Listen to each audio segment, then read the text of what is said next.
This morning, let me have you look at his life and some of the features of his life that demonstrate this kind of lifelong cross. In his conception, for example, he was conceived of the seed of the Virgin and lodged there in her narrow womb, the one whom heaven could not contain, no, not even the heaven of heavens.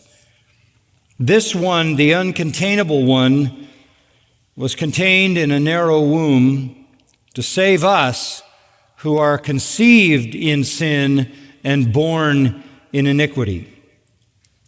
In his birth, he was born from the woman.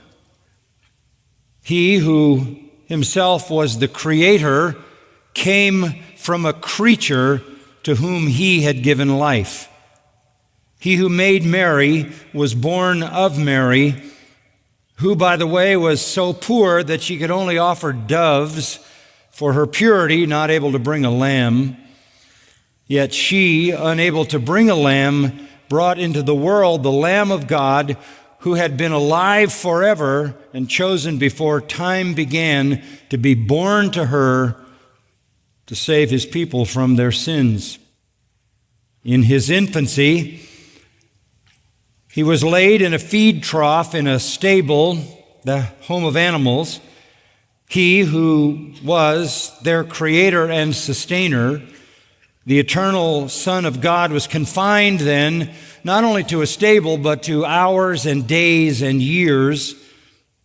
The one who feeds all living things, all living creatures, needed to be fed with his mother's milk.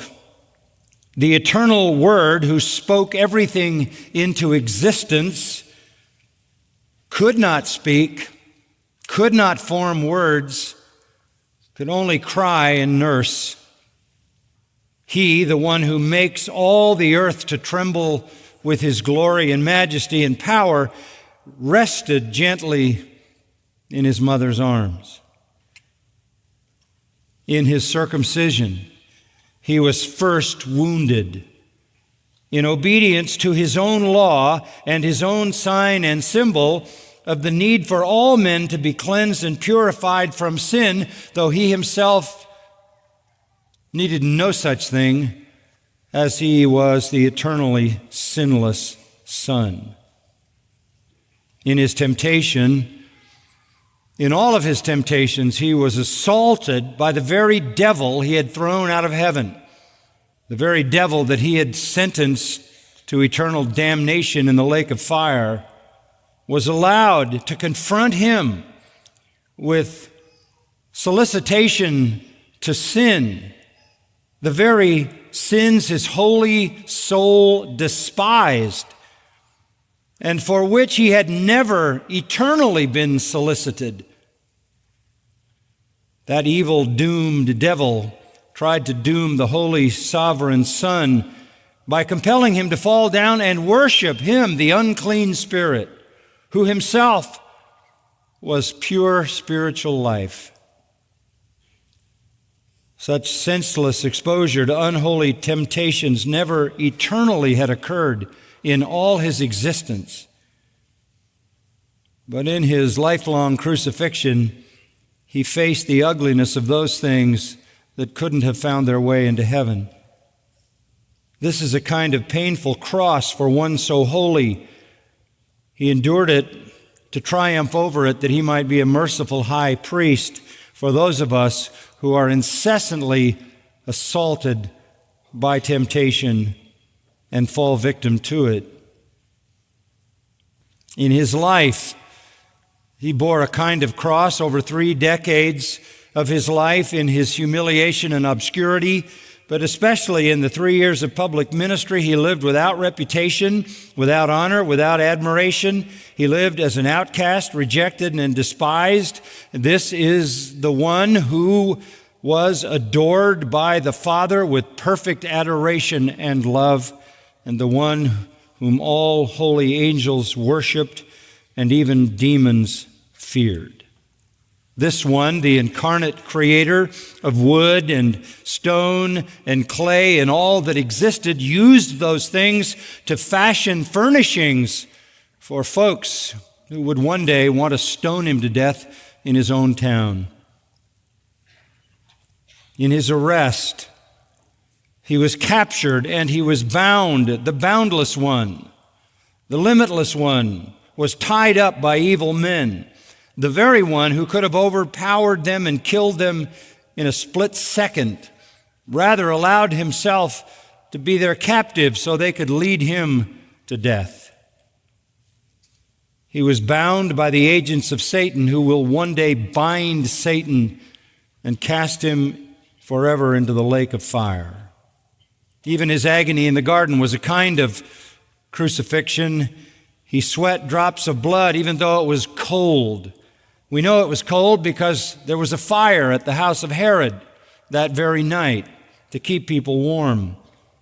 But he was sweating drops of blood in the cold because of the trauma of his own soul. And all his beatings and thorns and nails, unexperienced eternally up to that point, were less traumatic than facing his Father's wrath, which made him say that his soul was heavy unto death. He was about to fall into the hands of the living God. And his own word indicates it is a fearful thing to fall into the hands of the living God. He was about to be punished by the one who had loved him eternally, punished to death for sins he did not commit. In his betrayal, there was a kind of crucifixion. He was impaled by Judas on the cross of rejection. After 3 years of merciful privilege granted to that traitor, that disciple Judas chose Satan over the Son of God. In his trials before corrupt earthly judges who falsely condemned him, the one true judge who was sinless, who is the pure, eternal judge to whom all final judgment is assigned, was found guilty of things he did not do. He is the judge before whom all earthly judges and all earthly people will one day stand, including Annas, Herod, the Sanhedrin, and Pilate, and everyone else at that great white throne judgment, the final tribunal, where they will be, if they have rejected him, sentenced to hell forever, condemned by the very one they condemned, sentenced by the very one they sentenced. Even in the hours of his captivity, before the cross, he suffered spit and slaps and punches and brutality as men mocked and mistreated the only one who could give them forgiveness and give it out of a heart of love, forgiveness for their lives of unbroken cosmic crimes against himself and his God. In his scourging, which Jerome tells us took 6 men because it was so wearying and it went on so long that there had to be shifts in those who wielded the blows. In his scourging, he suffered obvious pain, ripping and shredding of his flesh, shame, humiliation, pain, nakedness, mockery. He was beaten bloody. This is the one who never had a body up until then, and when he did have a body, that body is scarred for all eternity. Scarred for the transgressions of sinners. The one who was holy, perfect, sinless majesty was treated like human trash. And then even in his sentencing, there was a kind of cross because he was condemned. He was condemned by people whom he, it would turn out, would never condemn. There had to be people screaming, "Crucify, crucify," who fell down in faith before him as the risen Christ on the day of Pentecost and after. Yes, the one who possessed a crown of glory was given a crown of thorns. The one who possessed a sovereign scepter of absolute power and authority was given a reed and hit in the face with it. The one whose robe is the covering of perfect righteousness and light was given a faded soldier's tunic in mockery. The one who has the right to call everyone to fall down and kneel before him, and one day every knee will bow, was treated with contempt by soldiers who mockingly bowed down, knelt before him, and then punched him in the face. The one who is King of Kings, the one who lifts up and puts down all rulers, who will vanquish all kings when he establishes his earthly kingdom and reigns as King of Kings and Lord of Lords, that one suffered rejection by rulers and people alike, humiliation, and even death. But then the first time he came, it was for a cross. The first time he came, it was for a crucifixion. His life was a lifelong cross.